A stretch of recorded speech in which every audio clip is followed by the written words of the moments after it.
La Fiscalía solicitó prisión preventiva por 18 meses para el expresidente Alejandro Toledo por el presunto delito de tráfico de influencias y lavado de activos. Si el juez acoge el pedido, ordenará la captura internacional del exmandatario que se encuentra fuera del país. Como se sabe, Toledo es investigado porque habría recibido $20 millones de Odebrecht para obtener la buena pro de la licitación de 2 tramos de la carretera interoceánica. Mediante un pronunciamiento, los presidentes de la Junta de Fiscales Superiores del Perú dieron su respaldo al fiscal de la Nación y a la Junta de Fiscales Supremos en lo que definieron como la posición de hacer respetar los principios de autonomía, independencia y legalidad del Ministerio Público, así como la reserva de la investigación que sigue el fiscal Hamilton Castro. Entre tanto, y en contraste con lo expresado en este pronunciamiento, la Comisión de Constitución aprobó un informe según el cual los fiscales están obligados a comparecer y brindar información a los grupos de trabajo congresales si estos así lo solicitan. La Fiscalía abrió investigación a Nadine Heredia por el presunto favorecimiento a la empresa Odebrecht en la licitación del gasoducto del Sur. En la acusación también están comprendidos Martín Belaún del Ocio y Jorge Barata, ex representante de la constructora brasileña en el Perú. Por otra parte, se informó también que el próximo 23 de febrero el titular de la Segunda Fiscalía Anticorrupción, Reinaldo Avia, interrogará en calidad de testigo al presidente Kuczynski en el contexto de la investigación sobre ese mismo tema. La congresista Marisol Espinosa planteará que las empresas que estén comprando los activos de Odebrecht sean citadas ante la Comisión Lavallato. Entre ellas se cuenta Brookfield y Suez, que adquirieron respectivamente el 70 y el 30% de las acciones del proyecto Trasvase Olmos. Espinosa sostuvo que curiosamente Brookfield, que compra los activos de Odebrecht, se fundó en Brasil y que se dice que es una empresa del mismo grupo dedicada a este tipo de operaciones. Si quiere estar informado a las 24 horas del día, usted tiene que seguirnos, ya lo sabe, en nuestra página web www.canaln.pe.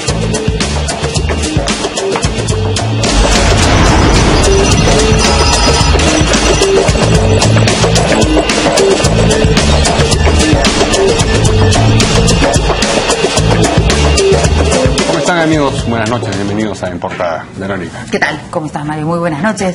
Vamos a saludar a nuestros invitados. Tenemos al congresista de Peruanos por el Cambio, al ingeniero Juan Cheputa, a quien le damos las buenas noches. ¿Qué tal? ¿Cómo está? Y a Rolando Sousa, parlamentario andino por Fuerza Popular. Verónica, Mario. ¿Cómo están, caballeros? ¿Qué tal?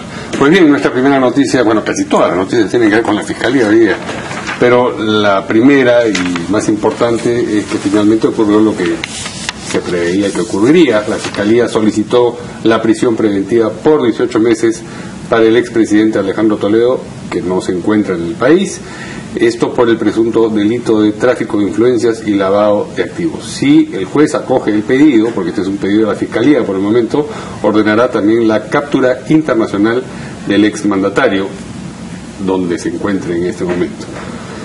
Como saben, esta acusación tiene que ver con la presunta coima de 20 millones que habría recibido el expresidente cuando está en el poder para que Odebrecht obtuviese la buena pro de la licitación de 2 tramos de la carretera interoceánica. Bien, empecemos por escuchar qué nos puede decir al respecto Juan Cheput, que alguna vez fue cercano a Alejandro Toledo. Ex amigo. Fueron amigos, ¿no es cierto? Claro, yo me podría considerar que sí, ¿no? Hasta el momento de la ruptura amical en el año 2014, como consecuencia de varios hechos, algunos de los cuales están vinculados con los indicios que ahora están apareciendo uno tras otro, ¿no? Entonces tan amical no fue. ¿Cómo? Tan amical no habrá sido, entonces, digo, la ruptura. No, por supuesto, y hay testigos inclusive de una desavenencia que tuve muy fuerte con Elian Carp. Hay más de un testigo en ese sentido, donde ella se quejaba que no salía a defenderlo como merecían, ¿no? Y bueno, eso que no lo voy a hacer público en detalle, es un demostrativo porque hay varios testigos, algunos de los cuales desfilan por acá, de ese momento ingrato, ¿no? Qué curioso, yo le pregunté por el señor Toledo y terminó hablando por la señora Carp. Algo parecido que ha sucedido también con el señor Humala y terminamos hablando de Nadine Heredia. No, lo que sucede es que lamentablemente tenemos que hablar ahí de parejas, ¿no? Esta captura o esta solicitud de captura del fiscal que espero, es un hecho indudable que el juez va a proceder a manifestarse operativamente. Yo creo que Desde el momento en el cual hay una cercanía con Elian, definitivamente en algún momento los indicios pueden sindicarla también a ella, ¿no?, como parte de este proceso de investigación. Y desde el momento que Alejandro Toledo ha sido presidente de la República, yo creo que por un mínimo de dignidad él debería hacer lo posible para venir al país a enfrentar este proceso acá y no estar en una posición en la cual esté esperando una orden de captura y no apersonarse. Sé que eso está en un esquema ideal, ¿no?, pero sería lo que en algo le haría enfrentar toda esta situación de una manera más digna, ¿no? Porque es una situación nefanda, o sea, es una cuestión que indigna, que repugna, ¿no? Entonces es algo que amerita de él un gesto, por lo menos, para que se apersone de motu propio al país. Y lo de Escoteva no lo hizo pensar o sospechar que algo raro había, porque esto, digamos, este alejamiento con Alejandro Toledo sino en 2014, creo que hubo ahí también un tema político, ¿no es cierto? Usted quería ser candidato de Perú Posible para la alcaldía y terminó habiendo ahí una bueno, lo de unión, es parte, ¿no? Yo fui una de las personas que contactó a Graciela Villasís para que entrevistara a Alejandro Toledo en Estados Unidos. Y fui una de las personas de Cuarto Poder. Claro, una destacada periodista que en el 2013. Y yo ¿usted creía en la palabra de Alejandro Toledo? Por supuesto. ¿En cuál de las palabras? ¿En cuál? En el momento en el cual yo conversaba con él, yo, ¿por qué no voy a creer si también habían personas que desde el ámbito de lo jurídico respaldaban su posición? Entonces yo no me arrepiento en absoluto de lo que he hecho en su momento, porque en ese contexto era en lo que creía y lo volvería a hacer en ese contexto. No, o sea, yo no voy a estar lamentándome de lo que he hecho en el pasado. Es una cuestión que ameritaba un comportamiento político en ese contexto. Sí, ¿no? Y por eso mismo... Porque puso las manos al fuego. No, es que lo más fácil... Lo que te quiero decir es que es muy fácil decir por qué no se hizo. Bueno, pues en ese momento hasta entrevistaban como showman al señor Jorge Barata en los medios, había una gran cantidad de gente que quería trabajar porque decían que Odebrecht era la empresa ideal para trabajar, etcétera, etcétera, ¿no? No, perdón, pero en ese momento nadie hablaba de que Odebrecht le había dado la plata, pero sí era como por eso mismo, plata de Escoteva, porque primero era la plata de la señora Eva Fernenbuch, después fue la plata del amigo Joseph Maiman, y esa plata, bueno, quedó ahí porque no se podía demostrar ¿y en que qué era plata mala vida. Y por eso mismo hay un proceso de alejamiento, y como su nombre lo indica, es un proceso, una secuencia de actividades en la cual uno va tomando conciencia de lo que viene pasando y por lo tanto toma una decisión final que es el alejamiento. Uno no va a ser un inmaduro, un irresponsable, que a la primera me voy. Al haber esa secuencia de hechos que empieza con el tema del holocausto, terminó marchándome, como es público y notorio. Y obviamente ya había un encadenamiento de hechos que obligó a que me alejara. Y ahora se está enfrentando a esta situación que yo considero que es lamentable, porque indiscutiblemente nos afecta a todos los peruposibilistas que creímos en él, pero por otro lado, abrigo en algo la esperanza que él regrese al país a enfrentar este proceso judicial, ¿no? ¿Qué esperanza habría? Ninguna. Bueno, yo quiero en primer lugar referirme al tema de la formalización de investigación preparatoria. Y es importante porque ahí se han tomado dos delitos, el delito de tráfico de influencias y el delito del lavado de activos. Me extraña que no se haya contemplado el delito de cohecho. Me extraña bastante porque técnicamente lo que correspondía es el delito de cohecho. Más aún, lo único que atentaría contra la tipificación del delito de cohecho es la circunstancia que se refieran a años muy antiguos y que se encuentre prescrito.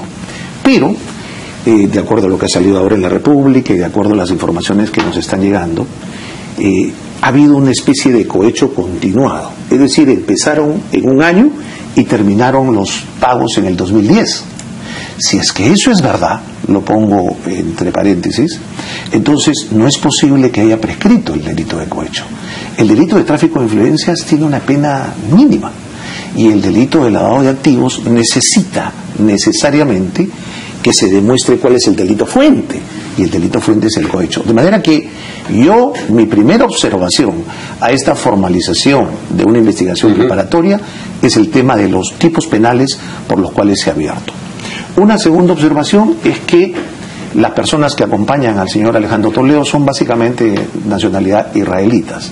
De manera que no es posible una extradición respecto a ellos. No es posible porque Israel no extradita a sus connacionales. En el caso de Toledo está por ver, en el caso supuesto de que no regrese al Perú, si es que se va a Israel, está por ver si Israel podría eventualmente conceder una extradición. Yo creo que no. Creo que el señor Toledo tiene para largo, si es que llega a Israel y se queda en Israel, tiene para largo. ¿Por qué? Porque han habido una serie de casos, un caso de Colombia, otro caso de un argentino que inclusive es acusado por delito de lesa humanidad y que se encuentra en Israel y que no concedieron la extradición porque era un descendiente de connacionales israelitas. De manera que hay que tener mucho cuidado con el tema de quiénes van a venir, a quiénes vamos a tener en ese caso presentes aquí en el Perú. Un tercer punto es el de la conexión de la prueba que ha salido finalmente el expresidente Toledo a decir: quiero que me demuestren finalmente que la plata me la han dado a mí o que yo la tengo, que está en mi cuenta. Claro. Correcto. En realidad él está, entre comillas, pidiendo prueba directa. Quiere la pistola humeante. Correcto, cuando existe ya razonablemente prueba indirecta que demuestra que el dinero de la coima del soborno del cohecho pasó a manos de su amigo Joseph Maiman sin que exista, y este es el punto, ninguna razón jurídica para que lo haga. Correcto. Claro. Él tendría que demostrar, finalmente, el señor Maiman, existe una razón para que ese dinero me lo hayan entregado. Correcto. Entonces Toledo podría decir, efectivamente, bueno, existe un contrato de construcción, etcétera, etcétera. De manera que acá lo que se tiene que probar es cuál es la razón jurídica para excluir a Toledo. La única razón que existe es un cohecho, es una coima, es un soborno, y que además está respaldada fehacientemente por un colaborador eficaz. Hay algunas cosas que quisiera complementar a lo dicho por Rolando, ¿no? que ha desarrollado jurídicamente muy bien el tema. Alejandro Toledo, si bien por matrimonio puede ser considerado como cercano al Estado de Israel, no lo es en términos directos, como bien mencioné el ejemplo argentino, ¿no? Descendiente directo de judíos, de israelitas para ser más preciso. Entonces, existen agencias internacionales como por ejemplo el Banco Mundial que condicionan los préstamos a que los estados favorezcan o promuevan la lucha contra la corrupción a nivel internacional. Yo no creo que Israel se quiera meter en problemas por proteger a Alejandro Toledo, ¿no? En relación a este trato con las agencias internacionales. O sea, la va a tener difícil. ¿Puede lograrlo? Puede lograrlo, ¿no? Dependiendo de los contactos que tenga el señor Joseph Maiman o la misma que los tiene, ¿no? Porque también, ¿no? Y Elian Karp, que los tiene como señala en estos momentos Rolando, que los tienen, sobre todo Joseph Maiman, ¿no? Que es uno que pertenece a la élite israelita, no es un empresario ampliamente conocido allá, ¿no? Cuyo padre inclusive fundador de uno de la primera generación sionista. Entonces, existen los contactos que podrían favorecer su llegada allá. Pero no olvidemos lo siguiente: el fiscal está actuando con mucha prudencia y en ese sentido yo lo felicito públicamente. Este no es el único caso. Se viene una ola en la cual pueden aparecer nuevos elementos con otras empresas que ya convertirían el caso de cualquiera de los involucrados, y no me refiero solamente a Toledo, sino también lo que está apareciendo con Humala o el propio García o los allegados, podrían hacer que este caso sea insostenible para cualquier otro estado distinto al peruano. Esto es simplemente el inicio. Por eso creo yo que, si bien es cierto, a mí también, y lo conversaba hoy día con Mauricio Müller en el Congreso, que también precisó eso, no aparece el delito de cohecho, lo cual también realmente me extraña. Prefiero pensar que la Fiscalía está actuando con mucha prudencia sobre casos que pueda demostrar de tal forma que el caso no se caiga por algún tipo de problema jurídico. Me gustaría ver, doctor Sousa, ya se ha tratado de iniciar una investigación a través de la Fiscalía por el caso Coteva, ¿no es cierto? Yo recuerdo que pasó, creo que como un año, y nosotros decíamos, ¿en qué momento? Todo el mundo como que se paseaba el expediente, no, yo no puedo, y después por un lado por otro, fue en la Fiscalía, ¿no es cierto? Así es, y en investigación preparatoria, así es. Lo que pasa es que ahí ha habido realmente circunstancias increíbles en torno a este proceso que se aperturó. Y también se supone que iba a investigar por lavado de activos, ¿no? En ese caso el fiscal estaba esperando y el juez estaba esperando la ayuda o cooperación internacional, esperando sentados que llegue, y pasaban los meses, y ese es un argumento muy poderoso a favor de de Toledo, porque pasaban los meses y finalmente no pasaba absolutamente nada. Él mencionó en algún momento, ¿no? Ya me han querido investigar, me han abierto las cuentas, ¿no? Y estaba haciendo alusión, yo imagino, a esa mesida del tanto el Ministerio caso Público de Ecoteva como el caso de Nadine Heredia, que seguramente vamos a ver más adelante, no hubiese pasado absolutamente nada y hubiese una impunidad absoluta si es que no nos hubiésemos enterado de lo que pasaba en Brasil, en Estados Unidos, de la delación finalmente premiada, que se llama. Si es que no hubiese sido por eso y lo hubiésemos dejado solo al sistema judicial peruano, Fiscalía, Procuraduría, Poder Judicial, esto hubiese terminado. Incluso en el caso de Alejandro Toledo, en algún momento se pidió el archivamiento definitivo y la Procuraduría se opuso. Si no hubiese sido por eso, ya pero con el anterior fiscal supremo. Con el anterior fiscal supremo, claro, que era Peláez, que archivó por el enriquecimiento ilícito. Nadie le pidió que archive por el enriquecimiento ilícito y archivó. Por eso digo, hay un sistema, entre comillas, de impunidad generalizado, lo hay. Que ahora estamos juntando piezas para armar un rompecabezas, es cierto, como dice Juan, y esperemos que esto, creo que hay que explicar un poquito más cuál es la estrategia de Odebrecht para saber lo que va a pasar más adelante. Ahora, es necesario relevar el papel del fiscal Pablo Sánchez, ¿no? Desde el punto de vista positivo. Desde hace un año, él ha enviado fiscales a Brasil, han venido trabajando con bastante discreción, y yo creo que el acopio de información que ellos tienen y la forma como lo están manejando es el más apropiado para un contexto como el actual. Con esto no quiero colisionar con mis colegas del Parlamento que exigen que se le brinde información, sino que en aras del proceso considero que este tiene que ser manejado con el criterio que en estos momentos se está tomando el fiscal Pablo Sánchez. Sí, tenemos que hacer un breve paréntesis para seguir hablando de Odebrecht, pero para el tema internacional. Eso es lo que quiero justamente. Exacto, por el señor Juan Manuel Santos. Y la última información es que el actual presidente de Colombia habría recibido $1 millón de Odebrecht para su campaña presidencial. La Fiscalía colombiana indicó que ese dinero provino de los $4,6 millones que recibió en sobornos el ex senador Otto Bula, el descargo del ex jefe de campaña del mandatario. Acá tenemos el tuit oficial de la Fiscalía colombiana que investiga posible ingreso de dineros de Odebrecht a gerencia de campaña Santos, presidente 2014, a través, como les decía, del ex senador Otto Bula. Sí, estamos en contacto con el periodista Jairo Lozano, Colombia, quien nos va a dar información de primera mano sobre este particular. Buenas noches, señor Lozano. Buenas noches, un gusto saludarlos aquí desde Bogotá, Colombia. ¿Cómo están? Muy bien, igualmente. Bueno, cuéntenos esta noticia, cómo los ha acogido y qué tan firme es la información en el sentido de que, en efecto, ese dinero entró en la campaña y si tuvo o no tuvo, pudo o no pudo haber tenido conciencia del origen de ese dinero el presidente Santos en su momento. Pues lo primero que hay que decir es que la revelación la hizo esta tarde el propio fiscal de Colombia, Néstor Humberto Martínez.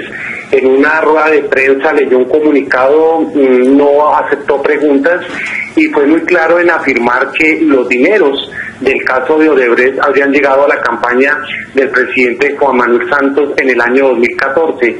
Dice que se trató de $1 millón que se habrían entregado por parte o a través del excongresista Otto Bula. Y esto habría llegado pues directamente a la campaña. Hay que decir, Mario, que en los últimos días aquí en la W Radio, la emisora en la cual trabajo, hemos venido dando puntadas y hemos contado lo que ha venido diciendo el excongresista Otto Bula sobre los 4.6 millones de pesos que recibió. Y él lo que ha dicho es que está dispuesto a contarle a la Fiscalía absolutamente todo, cómo fueron esos movimientos de dinero a cambio de un principio de oportunidad. ¿Qué es ese principio de oportunidad aquí en Colombia? Es la oportunidad que él tiene de negociar con la Fiscalía a través de unos acuerdos para que le rebajen la pena, la condena o la conducta que pueda tener. hemos revelado acá, por ejemplo, que son 14 los nombres de las personas que habrían tenido manejo directo o relacionado con estos 4.6 millones de dólares. Pues ya están los primeros resultados. El fiscal hoy habla de que ese dinero llegó a la campaña de Santos y que habría sido $1 millón. Ahora, es curioso que cuando entregan esta presunta coima de 4.6 millones de dólares, $1 millón esté condicionado a ir a la campaña de Santos. No es costumbre que cuando se hace este tipo de negociaciones bajo la mesa, encima se parta y se diga, bueno, acá tienes 4.6 millones de dólares de coima, pero eso sí, $1 millón va para la campaña. ¿Cómo se establece esa conexión? Porque lo dijo el senador. Hay que tener en cuenta lo siguiente, Mario. En Colombia lo que se dice es que Odebrecht habría dado en total 11.5 millones de dólares. Ese capítulo se partió en dos. El primero se lo habrían dado a un ex viceministro, Gabriel García, quien también está negociando con la Fiscalía. Esa es la primera parte, la cual comprometería al gobierno del expresidente Álvaro Uribe. La segunda parte de la que estamos hablando hoy, que es la del excongresista Otto Ula, con la campaña de Santos por 4.6 millones de dólares. Ahora, es muy importante aclarar que esto ocurrió aquí en Colombia según estableció la Fiscalía. Ese dinero hay que tener en cuenta que la brasilera lo giró en el año 2014. El dinero en verdad salió en el año 2014 y si uno se pone a mirar, pues precisamente estábamos en campañas electorales. Le llegan al señor Bula y le dicen, tenemos que negociar unos contratos para legalizarlos en Brasil.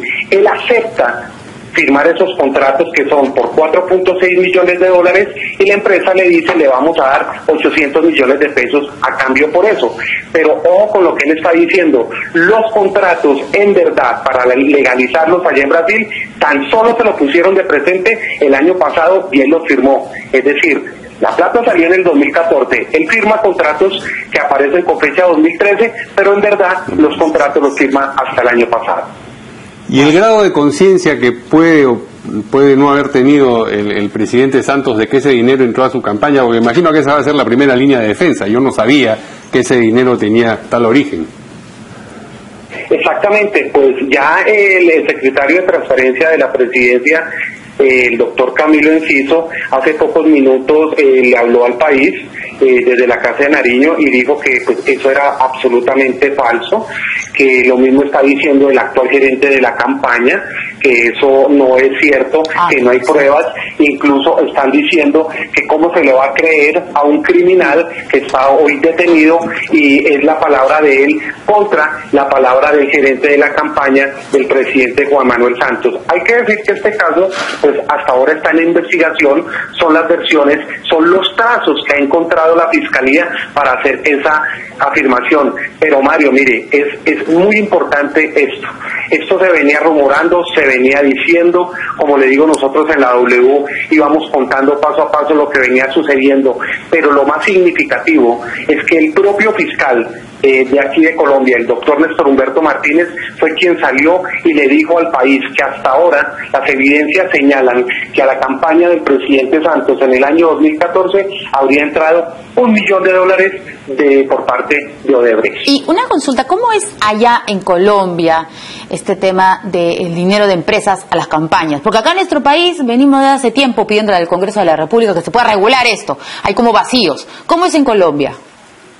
No, acá hay una regulación, Verónica, buenas noches. ¿Cómo está? Aquí hay una regulación y es más, aquí se llama el Consejo Nacional Electoral, que es la máxima instancia para investigar eso.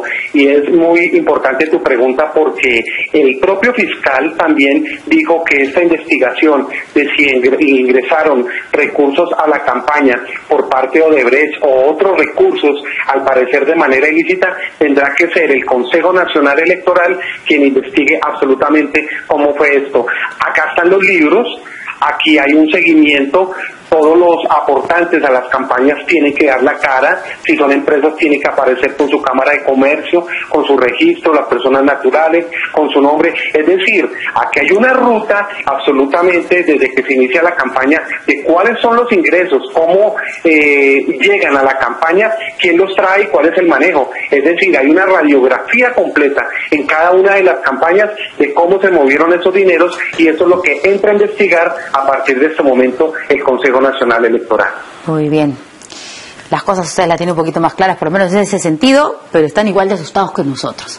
Muchas gracias a Jairo Lozano, entonces seguramente que vamos a estar a lo largo de estos próximos días conversando. Muy buenas noches. Gracias. Claro que sí, un abrazo grande para todos, que estén muy bien. Buenas noches. Bueno, la pregunta ahora tiene que ser, ¿a quién no le ha dado plata a Odebrecht?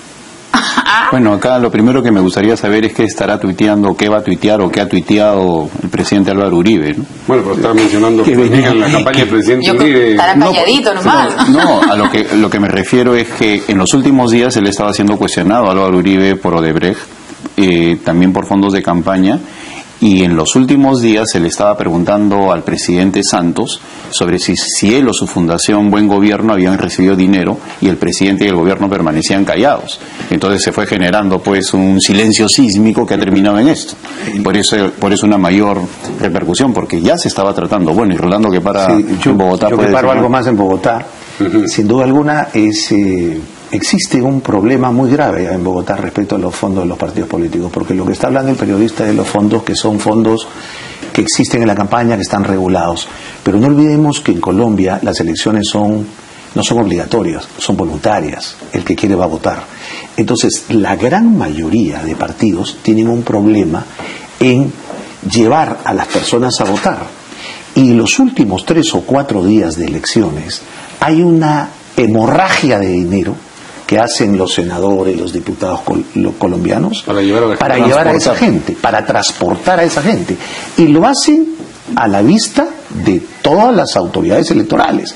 De manera que puedo decir, porque además he sido observador, de que no existe ninguna forma de control de esos dineros, sobre todo cuando se tratan de votos preferenciales. Bueno, estábamos preguntándonos por la posición del expresidente Uribe y entendemos que tenemos un mensaje suyo en el Twitter. Él mismo, no es un mensaje, él mismo ha colgado en su cuenta del Twitter unas declaraciones ante las preguntas relacionadas a este tema hace solamente unos minutos. $1 millón de Odebrecht a la campaña de Santos. Es un tema sumamente grave, implicaría un soborno. La verdad es que yo no quiero opinar sobre el tema ahora como primera reacción a la noticia. Vamos a estudiarlo, a informarlo y a pensar en los superiores intereses del país antes de dar una declaración. Es un asunto grave que para la institución. Senador, quiero sobre el tema del Sí, bueno. Pues como va a declarar, sí, ya hemos visto que tiene que estar calladito. A muchos de mis amigos la colombianos no les gusta que hable de las habilidades políticas de Uribe, pero que reconozca, ¿no? Pero la verdad es que, por ejemplo, en esta declaración irónica, no voy a hablar todo parece de que es un caso de soborno, pero no quiero declarar, ¿no? Lo suficiente en 27 segundos y ya dijo que es un soborno. Quizás tendríamos que informar, creo, a la opinión pública cuál ha sido la estrategia de Odebrecht. Y si me permites un minuto para redondear ese tema. Por favor. Todos nosotros sabemos de que Odebrecht era propietaria de una petroquímica que se llama Braskem, y esa petroquímica emitió ADRs en Estados Unidos para levantar fondos. Es en febrero del año 2016 cuando ya el tema de Odebrecht en Brasil ya estaba ya habían tomado preso a Marcelo Odebrecht, cuando los inversionistas norteamericanos deciden denunciar a la SEC justamente a esta empresa que había levantado los fondos. Esto generó una investigación que terminó en diciembre del 2016 y en esa investigación, que hay un documento del Departamento de Estado que ya está traducido además, Odebrecht y Braskem se comprometen al 30 de marzo de este año 2017 a pagar como indemnización $3.500 millones. Entonces la pregunta que nos hacemos mucho y tiene que ver con la estrategia de la Fiscalía peruana, por eso es que tengo algunas discrepancias con Pablo y más aún con el fiscal Hamilton Castro, estos 3.500 millones de dólares, con 1.000 millones de dólares mal, 4.500 hasta el 17 de abril, que es la sentencia que va a dar el Departamento de Justicia de Estados Unidos, ¿de a dónde lo va a sacar? Entonces, evidentemente Odebrecht ha estructurado una estrategia. Es decir, yo voy a hacer una delación selectiva ahí donde yo no puedo sacar plata.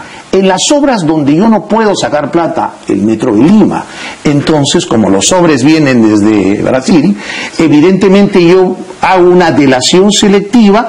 ¿Por qué? Porque no me conviene hacer una delación respecto a las obras que tengo la posibilidad de vender.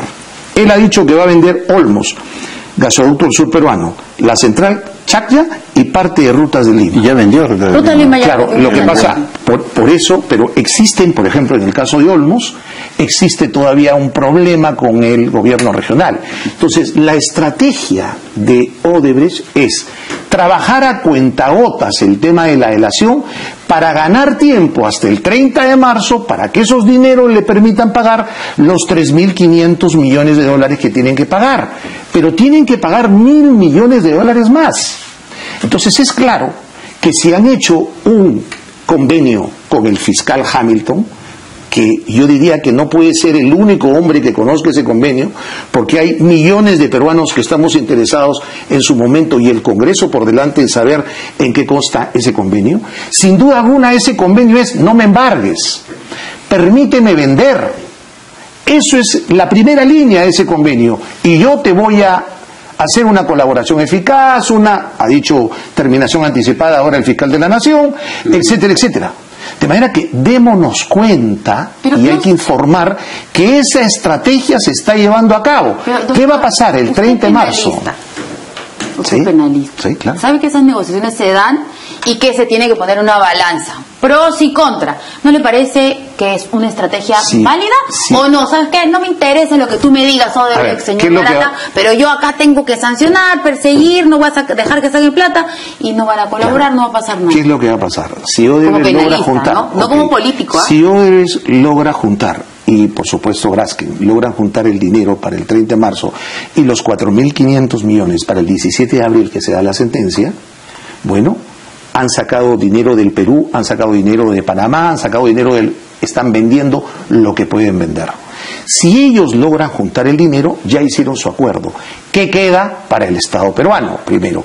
Y si no logran juntar ese dinero, porque yo creo que no lo van a lograr, porque existen una serie de problemas, no les va a alcanzar, entonces yo creo que el Departamento de Estado va a trabar embargo sobre todos los bienes de Odebrecht y Braskem a nivel mundial.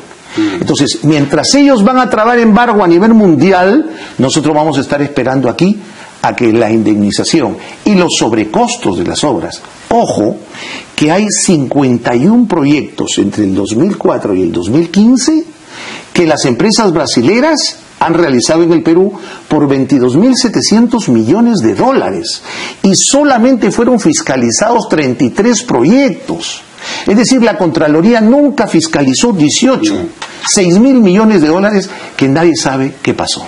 Bien, se ha aludido aquí indirectamente a la tensión que existe entre el Congreso o alguna comisión del Congreso y los fiscales y la Fiscalía, y hoy día precisamente los presidentes de las juntas de fiscales superiores han emitido un pronunciamiento al respecto, y también, de otro lado, la Comisión de Constitución ha aprobado un informe que son, digamos, de contenido antagónico. Con eso vamos a regresar después de esto.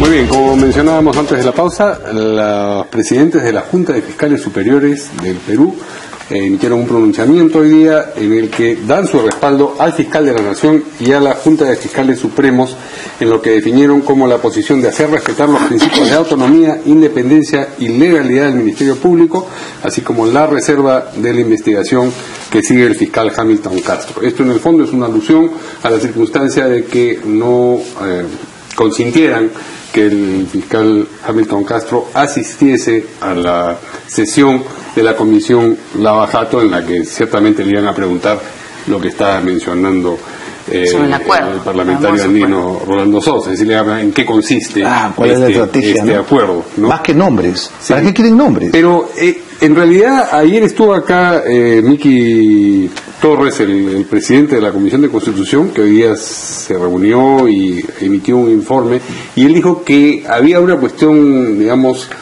previa, en el sentido de que en la lógica de los acontecimientos antecedía al hecho de si daba o no daba esa información. Él dijo que tenía que asistir. A lo que no podía resistirse es a constituirse en esa comisión. Hay, si me permites, en el mundo hay comisiones investigadoras. Sí. De manera que acá nosotros no somos la excepción. Existen dos regímenes en el mundo de comisiones investigadoras. Lo que se llama la doctrina del paralelismo, que hay en Italia y en Alemania. En Italia y en Alemania, las comisiones investigadoras tienen tantos apremios como el Poder Judicial. Pueden, por ejemplo, ordenar secuestros, documentos, allanamientos, mandatos de captura. Pueden, por ejemplo, imponer multas coercitivas, prestar juramentos, sancionar con arrestos sustitutorios. La doctrina del paralelismo implica que la comisión investigadora del Congreso va por un lado y que la investigación fiscal o judicial va por otro. Existe en el mundo. Pero también existe un segundo sistema, que creo que es el sistema al que nosotros pertenecemos, que es el sistema de Francia, de Bélgica y España. En ese sistema hay una colaboración entre la Comisión Investigadora del Congreso y los órganos jurisdiccionales. Esa colaboración no está entendida en nuestro país. En algún momento en la Comisión de Constitución y Reglamento quisimos hacer un reglamento para que eso esté absolutamente determinado. Obvio que el Congreso no quiere que vayan para que digan los nombres, pero hay temas de importancia común. El objeto de la Comisión Investigadora del Congreso es uno, y el objeto de los órganos jurisdiccionales, Fiscalía de la Nación, que está por verse si es un órgano jurisdiccional, se ha discrepado, pero yo lo pongo como si fuera un órgano jurisdiccional, es otro: determinar la culpabilidad. La Comisión Investigadora del Congreso tiene otro objeto y necesita el apoyo del fiscal de la Nación y de los fiscales. Ojalá que lo puedan entender, no son enemigos, hay una especie de colaboración porque son temas y objetos totalmente distintos. Bueno, yo considero que la queja de los fiscales va por el lado que ellos han sentido descortesía en el Congreso, un nivel de agresividad completamente innecesario. Ellos saben perfectamente que constitucionalmente y de acuerdo al reglamento del Congreso, ellos tienen que acudir a brindar información, ¿no? Lo dice con claridad todo el marco jurídico. Pero lamentablemente se han sentido así, ¿no? Por la agresividad de algunos parlamentarios que ha hecho que se pronuncien en conjunto los fiscales. Ahora, ¿cuál es la parte positiva? Ya hay un nivel de conversaciones entre Luz Salgado y Pablo Sánchez, que ha empezado en estos días. Yo creo que a partir de ese encuentro entre ambas cabezas, del Ministerio Público y del Poder Legislativo, se va a llegar a concretar la primera parte de lo que debe ser una estrategia de Estado. Lamentablemente no hay una estrategia de Estado en esos momentos para enfrentar un proceso tan grande como el que estamos viviendo. Y eso significa incorporar al Poder Ejecutivo para que brinde los recursos y las facilidades, porque acá también va a tener que actuar la Cancillería. Significa dotar de la información que requiera el Congreso para que ejerza un trabajo complementario. O sea, ¿usted cree que a este nivel debe darse, digamos, esta coordinación? Tiene que haber una estrategia de Estado que todavía no se ha dado. Entre la señora Salgado y el fiscal Pablo Sánchez, y de parte del Poder Ejecutivo, bueno, tendría que encabezarlo el Premier o la Ministra de Justicia o quien designe el presidente, pero alguien, porque tiene que haber reuniones que usted menciona entre el fiscal de la Nación y la Presidenta del Congreso. Tal vez exista la posibilidad de ver al fiscal en la Comisión Lavallato, al fiscal Castro Hamilton. Yo creo que al final va a acudir. Mira, yo creo de que tanto Pablo Sánchez como Luz Salgado son dos personas razonables y que saben conversar. Y creo que van a poder definir por lo menos un nivel de colaboración y entender, y yo creo que los parlamentarios también lo van a entender así, de que no estamos en competencia. Acá lo que se tiene que hacer es un trabajo complementario. Lamentablemente, en un inicio ha habido cierto nivel de agresividad con Hamilton Castro, de repente por querer conseguir algún tipo de información, pero al final esto va a quedar de lado y yo creo que se va a llegar a un nivel de entendimiento porque el caso es demasiado grande. Mira, el fiscal necesita fiscales y recursos para viajar, facilidades logísticas, y ahí viene el papel que puede jugar el Poder Ejecutivo. Por otro lado, también se tienen que hacer trámites a nivel internacional y ahí tiene que aparecer la Cancillería. Entonces, falta definir una estrategia en conjunto de Estado, que es lo que está faltando en estos momentos. Vamos a escuchar, si me permitan, al presidente de la Comisión de Constitución, al congresista Miguel Torres. Nadie puede rehusarse a venir al Congreso, pero sí viniendo puede decidir no responder a alguna pregunta porque pudiera perjudicar una investigación en curso. ¿Sí? En este caso, el fiscal Hamilton Castro, por ejemplo, en la Comisión Lavallato, argumentó que la Junta de Fiscales Supremos era la que le había prohibido o impedido venir a la comisión. La Junta de Fiscales Supremos, digamos, ¿ustedes están sobre esta Junta de Fiscales? Acá no es una cuestión de quién está sobre quién. Acá lo único que nos debe quedar claro es que la Constitución es el marco legal que define todo este tipo de temas.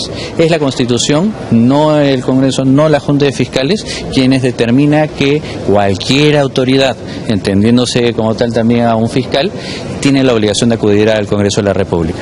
Yo les Juan Cheput decía que a pesar de estas dos lecturas encontradas de lo que corresponde y no corresponde a propósito de la asistencia de los fiscales a una comisión del Congreso, no va a haber un encontrón final, sino que se va a solucionar por la vía de este diálogo que mencionaba. No, y aparte lo que dice Miguel es correcto, es absolutamente correcto. Inclusive yo tengo una experiencia en ese sentido cuando invoqué al ministro de Educación que acuda al Congreso porque no se negaba a acudir 3 o 4 veces, o sea, no hay ningún problema. Sí. Y si vemos, llevándolo a un ejemplo, lo que acaba de mencionar el congresista Miguel Torres, pues veamos el caso de Nadine Heredia, que acudía al Congreso y no decía nada.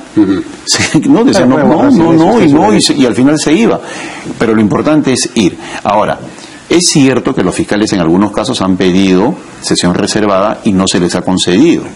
Entonces, ese tipo de cosas es el que se tiene que acordar. Y yo estoy absolutamente seguro que a ese nivel, entre Pablo Sánchez y Luz Salgado, se va a llegar a un entendimiento para este trabajo complementario, porque así se exige, ¿no? Claro, cuando hay razones institucionales, por ejemplo, discrepo de la posición del excelente amigo y fiscal Pablo Sánchez, que hoy en la mañana dijo de que no iba a acudir porque cuando acudió él se sintió maltratado. Es lo que ese no es un argumento institucional.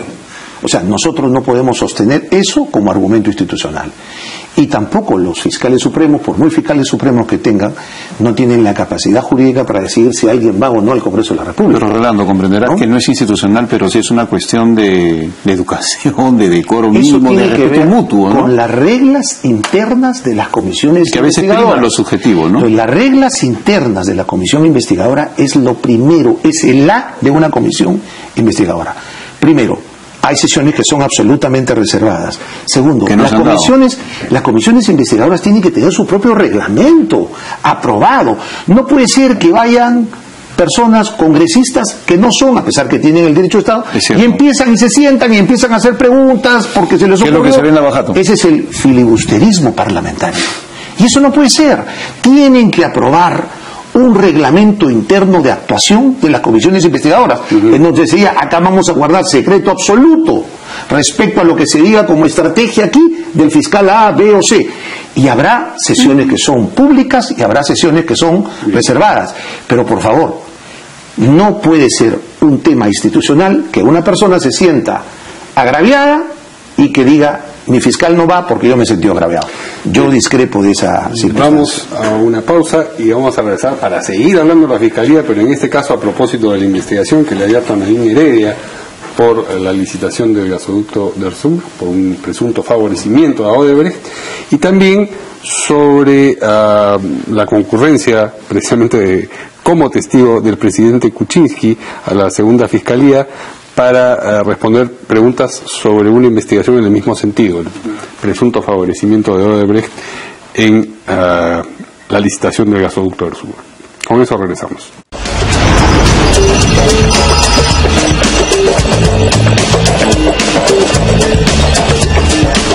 Bueno, la Fiscalía ha abierto una investigación preliminar a la señora Nadine Heredia por el presunto favorecimiento a la empresa Odebrecht en la licitación del gasoducto del Sur. En esta acusación también están comprendidos el señor Martín Belaúnde Locio, que ha regresado después de mucho tiempo al penal, y el señor Jorge Barata, ya recontra conocido ahora, ex representante de Odebrecht en el Perú.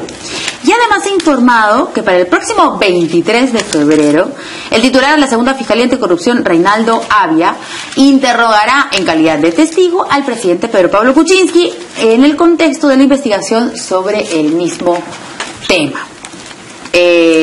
A ver, ¿qué dicen acá nuestros invitados? ¿Qué dice el congresista Cheput? Primero, sobre este gasoducto, Nadine Heredia, Odebrecht, Martín Belaunde, y luego que vamos a tener al presidente ahí como testigo. Bueno, en relación a lo de Nadine Heredia y Martín Belaunde, era algo que se venía venir, ¿no?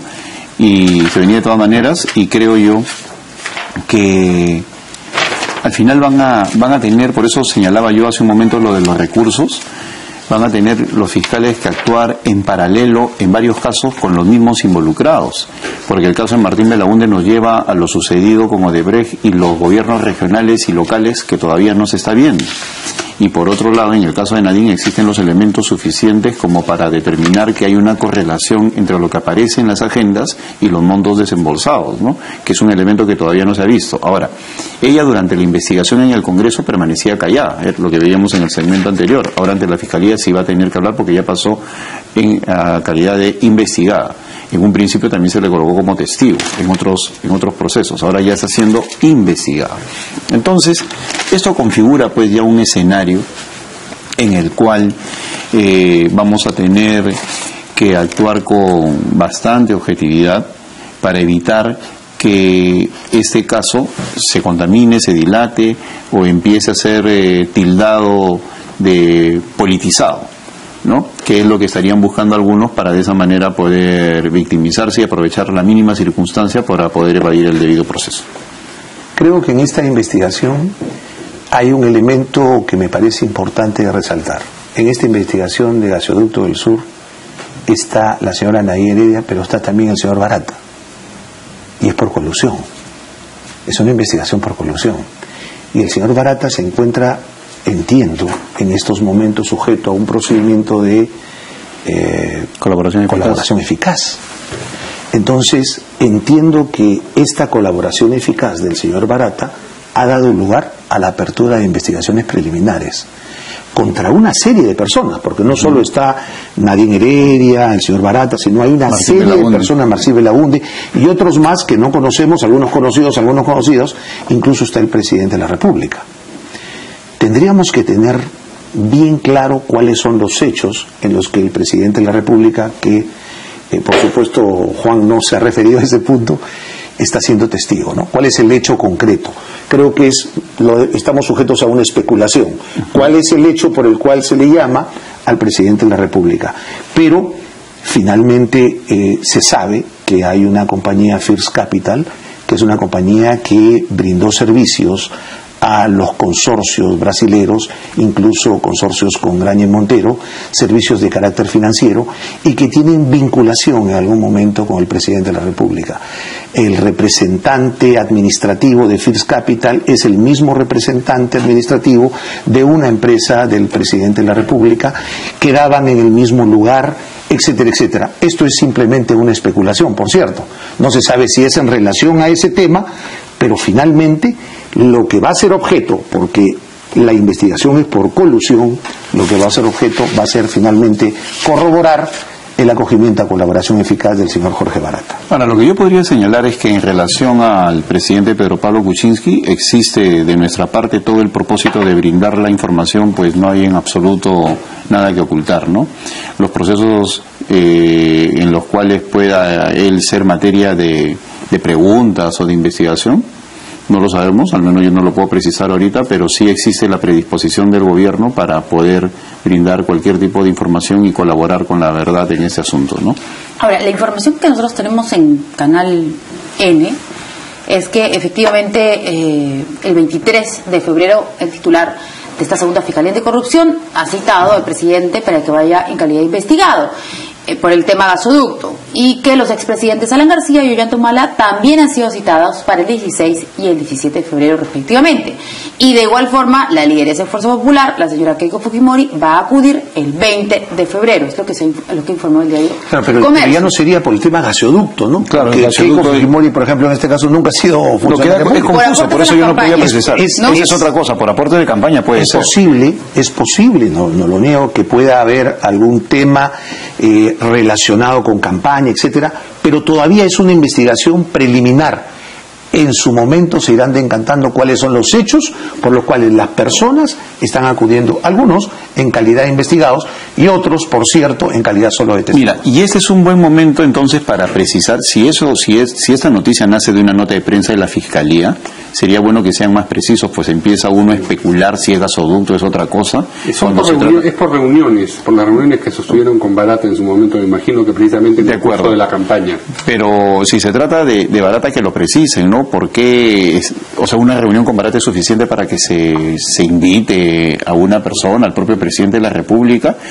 Entonces, si de algo hemos estado hablando desde el inicio de todo este proceso, es cuidado con involucrar a personas que no tienen nada que ver con el tema, que ese es el deseo que podrían tener algunos para tratar de echarle agua al caldo. Entonces, la Fiscalía tiene que ser muy cuidadosa. No hablo de la Fiscalía, hablo de los errores que genera la Fiscalía desde el momento que no precisa la razón por la cual está invitando a alguien o quiere investigar a alguien. O sea, están hablando sobre los aportes a las campañas. Pero empezamos hablando de gasoducto. Claro. ¿O colusión? Del gasoducto, y terminamos ahora de aportes, entonces que precisen bien por qué se invita, porque de lo contrario se genera una percepción equivocada en relación a determinadas personas, y de eso hay que tener cuidado. Y se puede estar cayendo en el juego de que a través de supuestas delaciones premiadas o colaboración eficaz, simplemente quieran inmovilizar a mucha gente que obviamente tiene una posición crítica respecto a lo que está sucediendo tanto en Fiscalía como a nivel del Poder Judicial en algunos casos. Bueno, lo cierto es que expresidentes van a estar en la Fiscalía para responder, y el actual presidente también, por el tema de la campaña. Eso a mí me quedó claro, tanto Pedro Pablo Kuczynski como Keiko Fujimori. Bueno, y Alan García también. Alan García va a tener que en ese momento se encuentra en el extranjero. Sí. Y bueno, Ollanta Humala, obviamente, ¿no? Que dicho sea de paso, está muy callado ante algunas acusaciones que había en los últimos días en relación a su esposa. No olvidemos que él era muy dinámico en la defensa de su señora y ahora está completamente callado, ¿no? Bueno, no sé si será por recomendación jurídica, no sé si será por recomendación jurídica o de lo contrario por susto. La cosa es que creo yo que durante el gobierno de Ollanta Humala se dan una gran cantidad de adendas que los involucran, y sobre todo está el tema de las agendas. Hay una correlación perfecta entre las fechas de las agendas y lo que significa los aportes que están brindando en la delación premiada, ¿no? En montos y personas. Las adendas siempre ha sido la forma de sacarle el dinero al Estado, eso es evidente. Acá hay un cuadrito muy interesante: en el tramo 2 de Interoceánica, 8 adendas, en el tramo 3, 7 adendas, en el tramo 4, 7 adendas, en el tramo 1 con Alan García, 2 adendas, y en el tramo 5, 3 adendas. Es decir, las adendas han generado pues miles de millones de dólares adicionales a las que costaban las obras finalmente, ¿no? Por eso es importante la participación de la Procuraduría, porque la Procuraduría no solo va a establecer cuál va a ser la indemnización a favor del Estado, sino va a establecer el sobrecosto de las obras. Y por eso es que me llama la atención la declaración del fiscal Hamilton de hoy día, cuando la procuradora nueva dice: voy a dirigirme directamente para hacer mis pedidos ante el juez de la investigación preparatoria. Hamilton sostiene: no, señora, tranquila, usted no puede dirigirse, sino tiene que hacerlo a través mío. Claro, porque todavía no está constituida en parte civil, pero una vez que se constituye en parte civil lo va a poder hacer. El tema es que vemos estos encontrones entre Fiscalía y Procuraduría, cuando deberían, como en el pasado, de hacer un trabajo de alguna manera conjunto, complementario, cada uno con su independencia, pero cada uno sabiendo perfectamente cuál es su norte.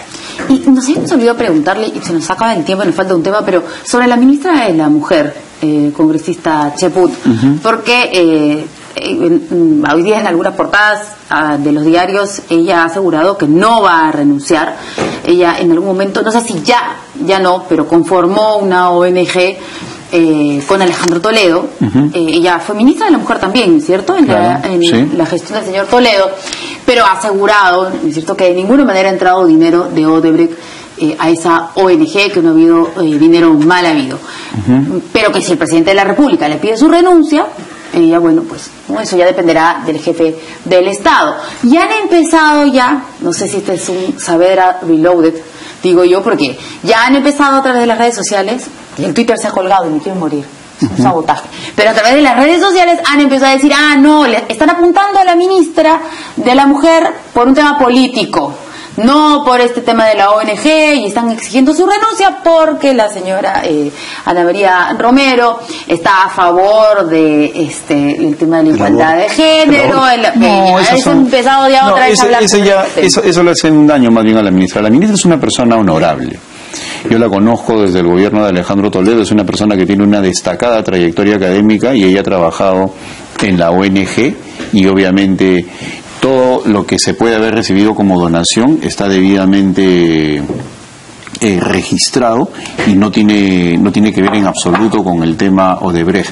Intentar involucrarla solo porque trabajó en una ONG es entonces que involucren pues a todos los directores, ¿no? Y ahí hay una serie de personas honorables que no tienen por qué saber. Además, ¿pero que son ministros de la actual gestión? No, es que por eso ahí se politiza el tema y se le da el gusto a los que quieren como Alejandro Toledo y Elian Karp, que eso se convierta ya en un elemento para que luego se diga persecución política. Acá hay que ver las cosas con bastante objetividad. La señora Ana María Romero, el hecho que esté colaborando con Pedro Pablo Kuczynski no la convierte en esos momentos por haber trabajado en la ONG en una cómplice pues de lo que hicieron dos personas tras bambalinas con ciudadanos israelitas, etcétera, etcétera.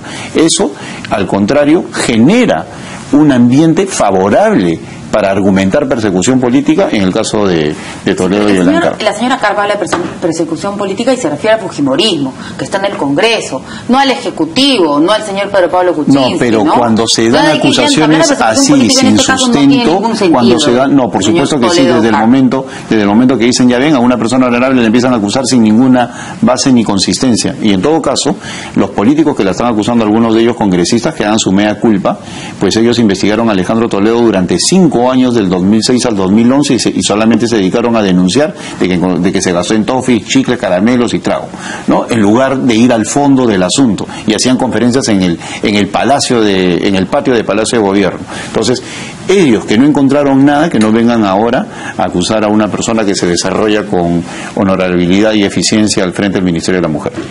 Bueno, yo creo que ahí es un tema de carácter político. Sin duda alguna, en estos momentos no es lo más importante.